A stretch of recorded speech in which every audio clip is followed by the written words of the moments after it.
remember making a video on a Amethyst Ray Allen that I thought was like the best card that you could get for like 50k and under, and that really got outdated fucking quick, didn't it? Like within 2 weeks, just all of this heat started dropping, including this card, Nate Archibald, who I still remember his Sapphire that you got, I think, from completing Domination or Historic Domination in 2K15, something like that, and he was trash.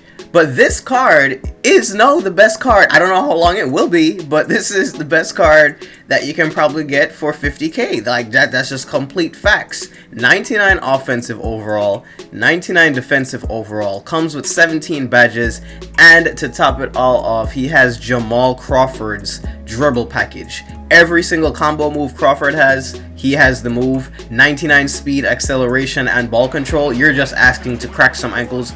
I think this guy is who you should get if you give up on Blacktop. If you just say, fuck it, I don't want to try to get Isiah anymore. I've played too many games. And boom goes the dynamite. This is who you should go and get. This is, as someone who has Isiah and has had him for a long time, is the closest player I've seen to Isiah that you can buy, in my opinion. For those of you who don't know, Nate was actually the first point guard to lead the league in points and assists at the same time. And that was a question that I had wondered to myself when I was first getting into basketball. Was there actually a guard to ever do that? And it was interesting to see that it was a name that wasn't even huge. Like, you don't hear people talk about Nate Archibald a lot in basketball history. He's like a lost name, like Rod Strickland. Like, you just don't hear those names a lot, but they were bad boys. They were wicked. And not just this, Nate on that day also finally dropped the diamond Mitch Richmond, and I've been just abusing people with that card. He is as good as ever. This is the best Mitch has been in 2K in a very long time. I paired them together for a couple of MyTEAM online games for this video, and honestly it just got rage quits. One guy stuck it out, but it was a blowout basically.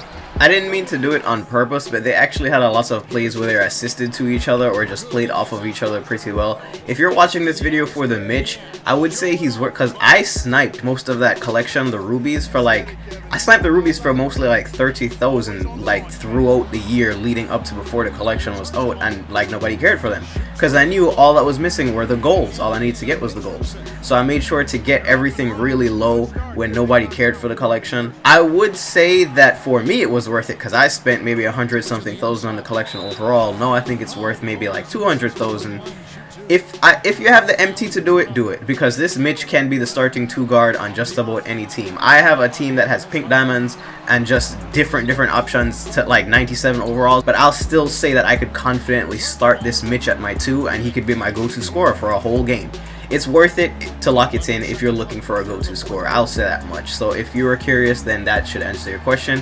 If you're wondering about the Nate though, I think he's a great bench point guard, maybe just because he's small, and Isiah I think dunks more than he does, but he does have random tech-off packages where he just doesn't get blocked, but it's a really like rim grazer ass dunk package. But either way, I think he's a good bench point guard because he's meant to more make a play before score.